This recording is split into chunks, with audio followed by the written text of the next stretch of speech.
Salut à tous. Bon, il y a certaines choses qui peuvent changer la vie des gens. Ces choses peuvent varier par rapport aux individus. Il y a des choses qui vont marcher pour les uns, des choses qui vont marcher pour les autres, et des choses qui vont pas du tout marcher.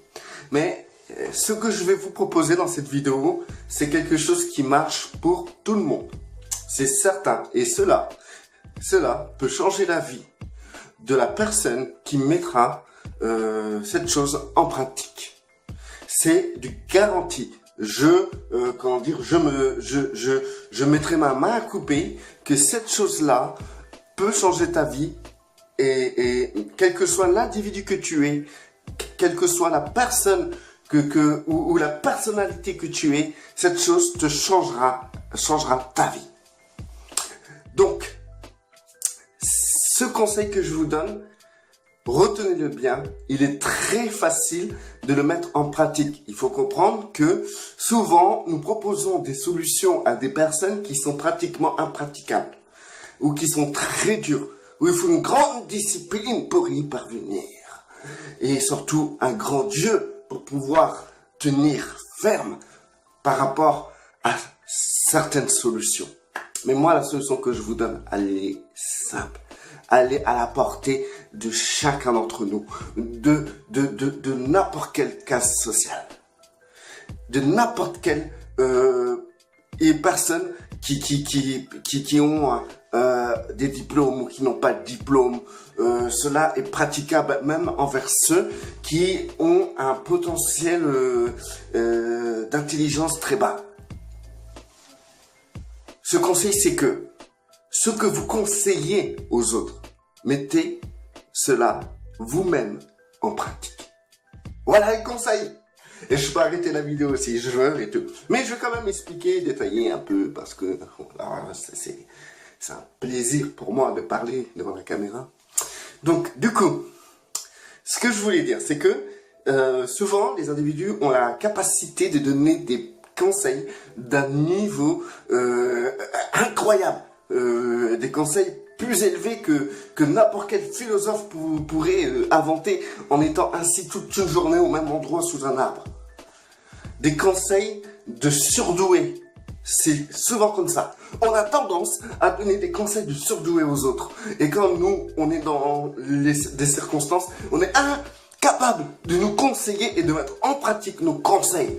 Et en plus de cela, lorsque nous conseillons les autres, on a l'impression que les autres ne veulent pas de nos conseils, ils mettent pas en pratique nos conseils, et quand il leur arrive des catastrophes, on leur dit bien fait, je te l'avais dit. Mais nous-mêmes, on met rien en pratique, on est mauvais conseiller pour nous-mêmes, mais bon conseiller pour les autres. Comment ça se fait? C'est un peu ce passage de la Bible, lorsque Christ disait « Enlève la poutre qui est dans ton œil avant de vouloir enlever la paille qui est dans l'œil de ton frère.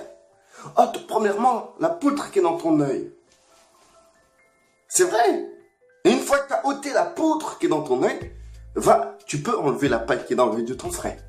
Mais ce qu'on fait, ce que nous faisons, c'est que nous faisons les conseillers des gens et surtout des conseillers de haut niveau, de haut grade, et que nous-mêmes, on se fout nous-mêmes dans le pétrin, dans les problèmes, dans les situations improbables. Si seulement on aurait un vis-à-vis identique à nous, capable de donner de bons conseils, peut-être on vivrait notre vie autrement. Aujourd'hui, grâce à moi, non je plaisante, aujourd'hui, ce que je vais vous dire, c'est que ce vis-à-vis identique à vous, bon conseiller que vous êtes pour les autres, vous n'avez pas besoin de cela. Parce que ce bon conseiller que vous désirez tant, qui soit votre vis-à-vis, qui vous ressemble, qui soit bon conseiller, en fait, c'était vous. Vous êtes capable d'être bon conseiller pour vous. Vous vous imaginez la condition. Écoutez bien, lorsqu'on va lorsqu'on va conseiller quelqu'un, souvent, on conseille une personne qui nous a pas demandé notre conseil. Mais c'est comme ça. L'être humain, il est ainsi fait. Il est ainsi fait. Il est très sage pour son prochain. Il veut le bien pour son prochain. Donc il va donner les meilleurs conseils à son prochain. Mais il ne s'aime pas lui-même, hein, parce que question de conseil individuel, pour lui-même, ça craint. Hein. Ça veut dire que il veut le bien pour les autres et pas pour lui-même. Oh, quelle humilité incroyable! Moi, franchement, parfois, je me dis que je suis à milieu de ce genre d'humilité. Franchement, venez, je vais vous laver les pieds pour que je puisse m'imprégner un peu de vous. Bon, je disais et tout. Lorsqu'on donne des conseils aux gens, ça nous paraît si simple. Quand quelqu'un expose ses problèmes, on est là et on se dit « Ah, mais c'est pas trop un gros problème et tout. Il faut faire ça, il faut faire ça, il faut faire ça, ça. » Ça paraît si simple. Pourquoi il veut pas mettre ça en pratique? C'est si simple, ça demande rien. Ça va l'aider, ça va arranger sa vie. Ça paraît si simple de conseiller l'autre. Pour nous, quand on se met à sa place, on se dit j'aurais fait ça. J'aurais fait ça. Et ça me paraît si simple de le faire que lui qui veut pas le faire, c'est qu'il veut pas s'en sortir. Je me demande bien si lui, c'est mon frère, hein, parce qu'il fait pas la volonté de Dieu, hein, parce que la volonté de Dieu, c'est le conseil que je lui donne, hein. On est tarés, mais on est tarés dans notre tête, dans notre comportement, on est des tarés. Et c'est vrai que le Seigneur Yeshua, il a choisi les tarés de ce monde pour confondre les sages, hein. J'en suis impersonnifié. Je confonds les sages par ma bêtise. Ma bêtise, ouais. Parce que c'est dans la faiblesse que Dieu est ma force. Je suis tellement faible que Dieu est fort en moi. Bon, sur ce, revenons sur le sujet.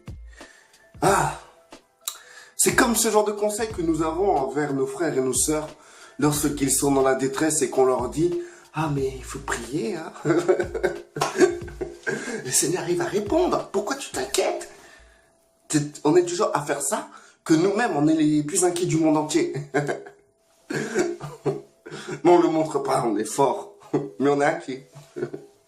Je comprends pas, hein, dans cette situation, moi, je serais en paix, hein. Tu parles, ouais. Tu serais en panique. Tu serais même pas capable de prier. Tu serais loin du Seigneur. Tu serais enfoui par des montagnes de soucis, de réflexion et de solutions,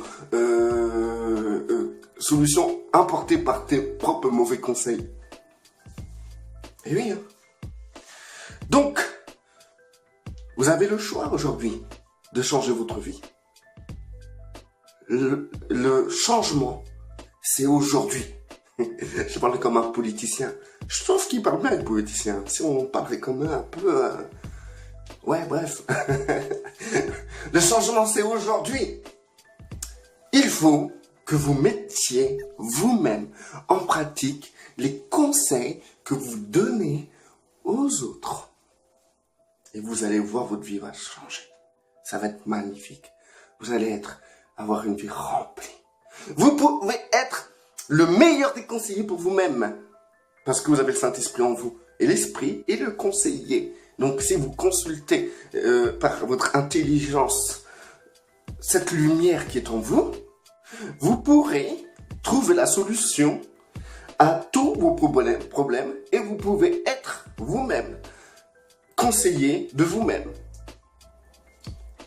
Et par votre brillance, luminosité divine, sagesse, qui va resplendir à travers votre marche, qui est une marche d'un homme qui n'a pas de poutre dans les yeux, vous serez enlevé la petite paille qui est dans l'œil de votre prochain, sans être hypocrite.